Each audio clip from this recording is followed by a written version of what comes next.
Hello viewers, good morning. इससे previous videos में मैंने आपको एडजेक्टिव का इस्तेमाल बताया। अब आज हम नाउन का इस्तेमाल बताएंगे। अंग्रेज़ी में मेनली जो है वो 3 चीज़ों पे हर चीज़ डिपेंड करती है। वर्ब का इस्तेमाल होता है, एडजेक्टिव का इस्तेमाल होता है, नाउन का इस्तेमाल होता है। तो हम लोगों ने एडजेक्टिव का इस्तेमाल समझ लिया, एडजेक्टिव का चैप्टर ख़त्म हो गया। अब हम आज से आपको नाउन का इस्तेमाल पढ़ने जा रहे हैं। और नाउन हमेशा पास में होती है, नाउन हमेशा इंसान के अंदर होती है। नाउन माने संज्ञा, और संज्ञा के 5 प्रकार हैं, वो मैंने आपको बताया है, उसको दिमाग में रखिएगा। तो नाउन का मतलब जैसे मुझे बुखार है, तुम्हें ज़ुकाम है, माँ को कमज़ोरी है, फलां को बीमारी है, उसे परेशानी है। तो ये परेशानी, बुखार, ज़ुकाम, ये सब नाउन है। और ये नाउन हमेशा इंसान के जिस्म के अंदर होता है या पास में होता है। और जो चीज़ जिस्म के अंदर होती है उसको पास में ही समझेंगे कि वो पास में है। तो मैं आपको आज से नाउन का इस्तेमाल पढ़ा रहा हूँ, बहुत ध्यान से आप इसको समझें, ये बहुत इंपॉर्टेंट चैप्टर है। तो इसमें has plus noun, have plus noun, यानी इसमें नाउन का इस्तेमाल होगा। और हैज़ का इस्तेमाल एक वचन के साथ करेंगे, एक आदमी होगा तो हैज़ लगेगा। और हैव का इस्तेमाल बहुवचन और आई के साथ करेंगे। और अगर नहीं आता है तो नो लगाएंगे। तो आइए, और इसकी पहचान क्या होगी? के पास है, तो यहाँ पे सब्जेक्ट छोड़ा, जिसे हम कहते हैं नदीम के पास किताबें हैं। यहाँ किताब की जगह छोड़ दिया, नाउन की जगह छोड़ दिया है। के पास है या को है। को मीन्स जैसे मुझको इत्मीनान है, तुमको भरोसा है, बच्चों को खुशी है। तो यहाँ कोई ना कोई सब्जेक्ट होगा, उसके बाद को लगा रहेगा, और फिर कोई ना कोई नाउन आएगा, ज़ुकाम, बुखार, खुशी। तो अगर कोई चीज़ पास में हो या शरीर के अंदर हो, जिस्म के अंदर हो, तो उसको आप इज़ आरिम के हिसाब से नहीं बना सकते, इज़ आरिम की मदद से नहीं बना सकते। उसको आपको हैज़ और हैव की मदद से ही बनाना होगा। एक वचन में आपको हैज़ लगाना है और बहुवचन में हैव लगाना है। और नहीं के लिए नो का इस्तेमाल करेंगे। तो आइए हम आपको एग्ज़ाम्पल के ज़रिए इस वीडियो को समझाते हैं। इंशाअल्लाह आपको ज़रूर ये वीडियो समझ और अच्छी तरह से समझ में आएगी। तो एग्ज़ाम्पल देखिए, जैसे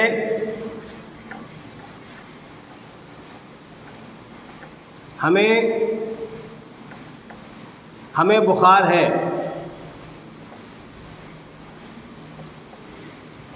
बहुत छोटा सेंटेंस है। बुखार कहाँ होता है? जिस्म के अंदर होता है। तो जो जिस्म के अंदर है वो पास में है। तो सबसे पहले हमें वी, उसके बाद है के लिए हैज़ लगाएं कि हैव लगाएं। तो अब आपको देखना है कि ये एक वचन है या बहुवचन है। तो वी बहुवचन है, और बहुवचन के साथ हमेशा हैव लगाएंगे। तो वी हैव, बुखार की अंग्रेजी fever, we have fever, we have fever. हमें बुखार नहीं है, हमें बुखार नहीं है। सिंपल सेंटेंस से भी समझ लीजिए। बच्चों को इत्मीनान है।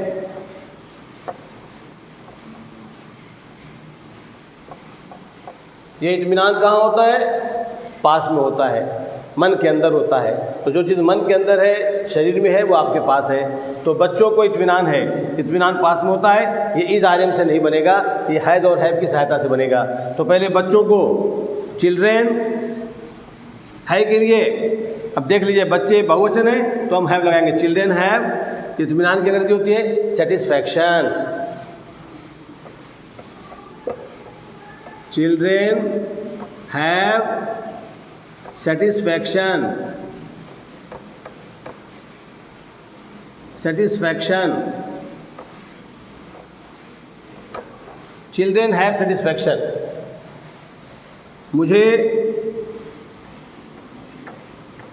मुझे तुम पर भरोसा है, तुम पर भरोसा है। तो सबसे पहले सब्जेक्ट मुझे आई के साथ भी मैंने कहा कि बहुवचन और आई के साथ हैव लगाते हैं, तो आई हैव, भरोसा की अंग्रेजी ट्रस्ट, आई हैव ट्रस्ट तुम पर, on you, I have trust, ये ट्रस्ट मीन्स भरोसा, I have trust on you. तो व्यूअर्स सिंपल सेंटेंस होगा तो आप हैज़ और हैव का इस्तेमाल करेंगे, लेकिन जहाँ ये निगेटिव और इंट्रोगेटिव में कन्वर्ट हुआ तो आपको एक वचन के साथ डज नॉट हैव और बहुवचन के साथ डू नॉट हैव लगाना होगा, वहाँ आप हैज़ और हैव के इस्तेमाल से बचेंगे।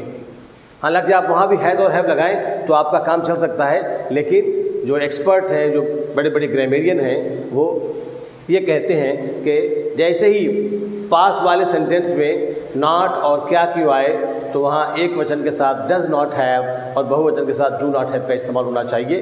तो अब आइए हम इसको निगेटिव में जब इस्तेमाल करेंगे तो आपको डज नॉट हैव और डू नॉट हैव लगाना होगा। नोट यहाँ लिख देते हैं, इसको हम रब करते हैं। हमें उम्मीद है कि आपने इसको उतार लिया होगा।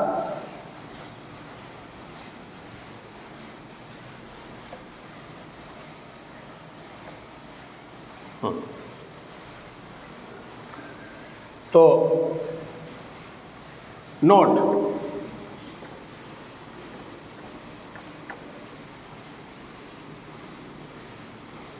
इस तरह के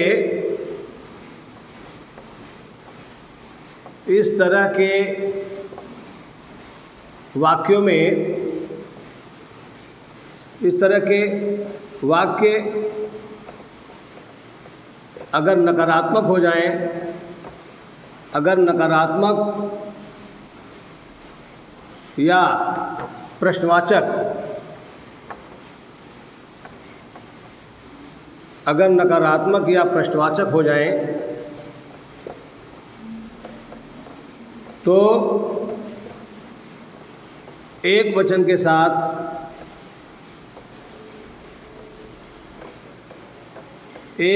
साथ डज नॉट हैव और बहुवचन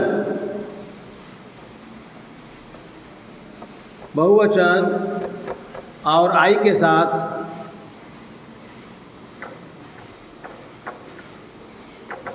डू नॉट हैव,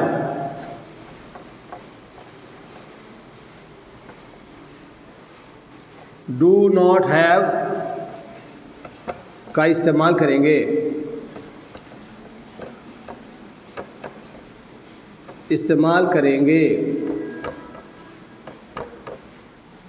व्यूअर्स बहुत सावधानी से इसको समझ लीजिए। सिंपल में आप हैज़ और हैव का इस्तेमाल करेंगे, लेकिन अगर यही सेंटेंस नेगेटिव हो गया, अगर ऐसे वाक्य में नहीं शब्द आ गया और क्या क्यों आ गया, तो आपको हैज़ और हैव के इस्तेमाल से बचना है और आपको हैज़ की जगह पे डज नॉट हैव और हैव की जगह पे डू नॉट हैव, यानी एक वचन में डज नॉट हैव इस्तेमाल करेंगे और बहुवचन और आई के साथ डू नॉट हैव इस्तेमाल करेंगे। आइए उसको एग्जाम्पल के ज़रिए समझ लेते हैं। तो जैसे इसको नोट करना चाहें तो आप नोट कर सकते हैं। जैसे रमेश को भरोसा नहीं है,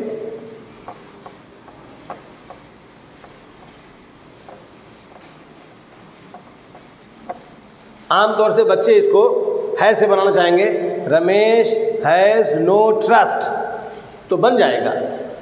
लेकिन स्टैंडर्ड में अगर आप आना चाहते हैं और बिल्कुल एग्जैक्ट इस्तेमाल करना चाहते हैं तो आपको रमेश के साथ डज नॉट हैव लगाना होगा। तो Ramesh does not have trust, Ramesh does not have trust, Ramesh को भरोसा नहीं है। तो व्यूअर्स हम इसको अब रब करते हैं। उम्मीद है कि आपने इसको उतार लिया होगा, क्योंकि we have shortage of space, तो हमें उसका ख्याल करते हुए मिटाना होता है।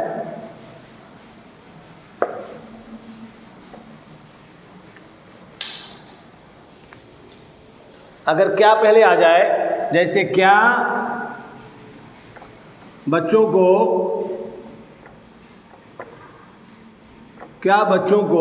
फुर्सत नहीं है, फुर्सत नहीं है। फुर्सत कहाँ होती है? फुर्सत पास में होती है। और बच्चे बहुवचन है तो हम सबसे पहले अगर क्या आया हुआ है तो डू लगाएंगे। Do children not have, to children not have time, question mark. अगर इसी सेंटेंस के अंदर क्या क्यों आ जाए, जैसे बच्चों को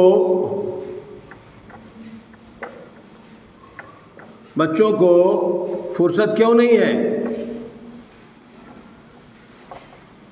फुर्सत क्यों नहीं है। फुर्सत कहाँ होती है? पास में। तो फुर्सत है, इत्मीनान है, भरोसा है, बीमारी है, ये सब पास में होती है। तो जो चीज़ पास में होती है, शरीर के अंदर होती है, उसको हम सिंपल सेंटेंस में हैज़ और हैव के सहायता से बनाएंगे। और निगेटिव और इंट्रोगेटिव में एक वचन के साथ does have, does not have और बहुवचन के साथ डू नॉट हैव लगाएंगे। तो अब बच्चे बहुवचन है, क्यों अंदर आया हुआ है, तो पहले वाई, उसके बाद डज, फिर चिल्ड्रेन, फिर नॉट के बाद हैव आ जाएगा। Why do children not have time, why do children not have time, why do children not have time, not have time.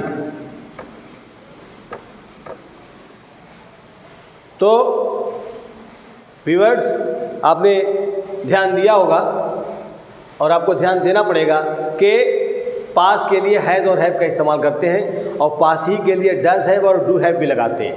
तो डज हैव और डू हैव कब आएगा? जब सेंटेंस में नहीं शब्द आएगा। क्या क्यों आएगा?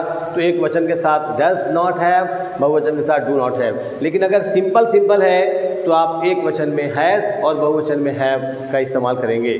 तो जैसे वसीम को बुखार है, वसीम हैज़ फीवर। वसीम को बुखार नहीं है तो Wasim does not have fever. क्या वसीम को बुखार है? Does Wasim have fever. क्या वसीम को बुखार नहीं है? Does Wasim not have fever. Wasim को बुखार क्यों है? Why does Wasim have fever. Wasim को बुखार क्यों नहीं है? Why does Wasim not have fever. तो इस तरीके से आज हम लोगों ने नाउन का इस्तेमाल शुरू किया और ये नाउन का पहला मॉडल्स है। इसमें हम हैज़ हैव या डज हैव और डू हैव का इस्तेमाल करते हैं। मुझे उम्मीद है कि आपको ये वीडियो समझ में आया होगा। अगर ये वीडियो पसंद आए तो आप मेरे चैनल को सब्सक्राइब करें और वीडियो को लाइक करें, शेयर करें और आइकन बेल को ज़रूर दबाएं ताकि मेरी सारी वीडियोस आप तक बराह रास्त पहुँचती रहें और आप उसका फ़ायदा उठाते रहें। तब तक के लिए मुझे इजाज़त दें। खुदा हाफिज़।